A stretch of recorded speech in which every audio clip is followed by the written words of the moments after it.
दोस्तों, हिरन की दौड़ने की क्षमता करीब 90 किलोमीटर प्रति घंटा है।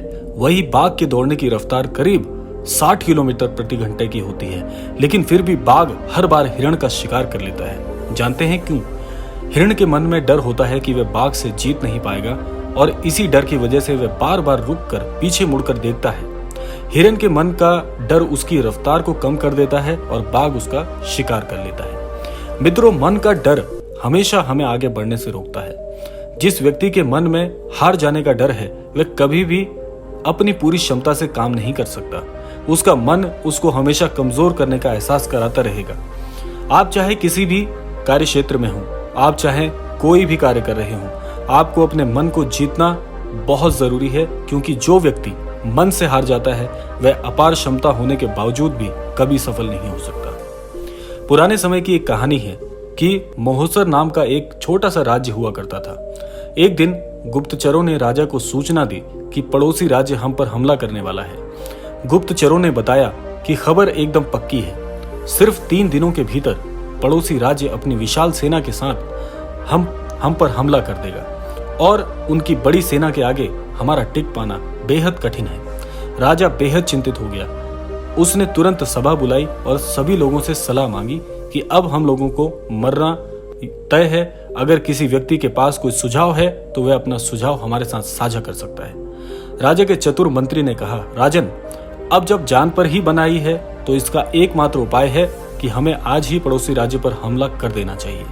राजा बोला, मंत्री जी, हमारी सेना बहुत छोटी है, हम उनका मुकाबला कैसे कर पाएंगे? मंत्री बोला, राजन, पड़ोसी राज्य की अभी युद्ध की तैयारी नहीं है। अभी उन पर हमला कर दिया तो वह संभल नहीं पाएंगे और हमारे जीतने की कुछ तो उम्मीदें बनेंगी। ऐसे भी अगर हमने हमला नहीं किया तो हमारा विनाश तो तय है ही, क्योंकि कुछ दिनों में पड़ोसी राज्य हम पर कूच करने की तैयारी में है। राजा को बात जच गई। उसने तुरंत अपनी सेना को तैयार करने का आदेश दिया और राज्य के नागरिक भी सेना के साथ जुड़कर युद्ध करने के लिए चल दिए। पड़ोसी राज्य में जाने से पहले एक सेना को विशाल नदी के पुल के ऊपर से गुजरना था। जैसे ही सेना पुल पार करके पड़ोसी राज्य में घुसी तो राजा ने उस पुल को आग लगवा दी और सेना को बोल दिया कि अब हमारे पास वापस जाने का कोई रास्ता नहीं है। या तो हमें विजय प्राप्त करनी है या फिर मरकर प्राण त्यागने हैं। अभी सैनिक अपनी पूरी क्षमता के साथ लड़े और पड़ोसी राज्य की बड़ी सेना को भी मात दे दी। मित्रों, जैसे राजा ने अपनी सेना की असफलता के सभी रास्ते बंद कर दिए थे, ठीक वैसे ही आपको भी अपनी असफलता के सभी रास्ते बंद करने होंगे। आपने स्वयं महसूस किया होगा कि जब इंसान के सभी रास्ते बंद हो जाते हैं तभी वह सबसे ज्यादा मेहनत करता है और सबसे ज्यादा सफलता हासिल करता है। इस कहानी के माध्यम से एक बात तो तय है कि जीवन में यदि आप इस प्रकार से आगे बढ़ते हैं कि आप ये मन में सुनिश्चित कर लें कि जीवन में आपका केवल एक लक्ष्य है, केवल जीत और केवल जीत। अगर इस लक्ष्य के साथ आप आगे बढ़ते हैं, मैं आपको यकीन दिलाता हूं कि किसी भी कार्य क्षेत्र में यदि आप कार्यरत हों, आपकी सदैव जीत ही होगी, क्योंकि आपने मन में ये तय कर लिया है कि हारना मेरे लिए नहीं बना है। और जो व्यक्ति हार का नाम तक नहीं लेते, जीवन में ऐसे ही व्यक्ति सदैव जीत को प्राप्त करते हैं, सदैव उनकी विजय होती है। तो इसीलिए आपके मन में जो भी भय है वह केवल काल्पनिक है। भय केवल एक विचार है, ना कि एक परिस्थिति। इसीलिए जो भय नाम का विचार आपके मस्तिष्क में पल रहा है या आप उसको सिंचित कर रहे हैं, ऐसे वृक्ष को बढ़ने मत दीजिए, ऐसे बीज को सिंचित मत कीजिए, क्योंकि ये एक दिन इतना बड़ा हो जाएगा कि आप इसकी छत्र छाया में आ जाएंगे। और एक बार इसकी छत्र छाया में यदि आप आ गए तो आप जीवन के उजियारे को नहीं देख पाएंगे, केवल वह छांव ही आपको अपना घर लगने लगेगी। इसीलिए जीवन में एक नियम बना लीजिए कि जब भी आप काम करें अपनी पूरी क्षमता के साथ कार्य करें, बिना सोचे हुए कोई कार्य ना करें। जीवन में परिस्थितियों को नाक देखते हुए अपने विचारों पर अटल रहिए।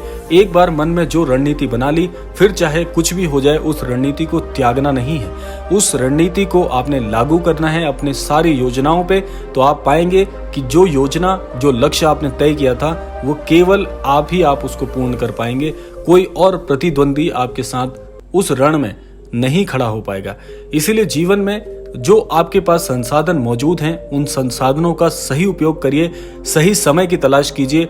और एक मैं बात आपको और साझा करना चाहता हूं कि जीवन में जो लोग मौके खोते हैं, ऐसी मौकों को खोना कभी भी आपके लिए अच्छा नहीं हो सकता, क्योंकि जीवन में सबका समय आता है। लेकिन ऐसा व्यक्ति भी मूर्ख है जो सही समय का सही सदुपयोग ना करके फिर आने वाले समय की इंतजार में रहता है कि फिर से समय आएगा।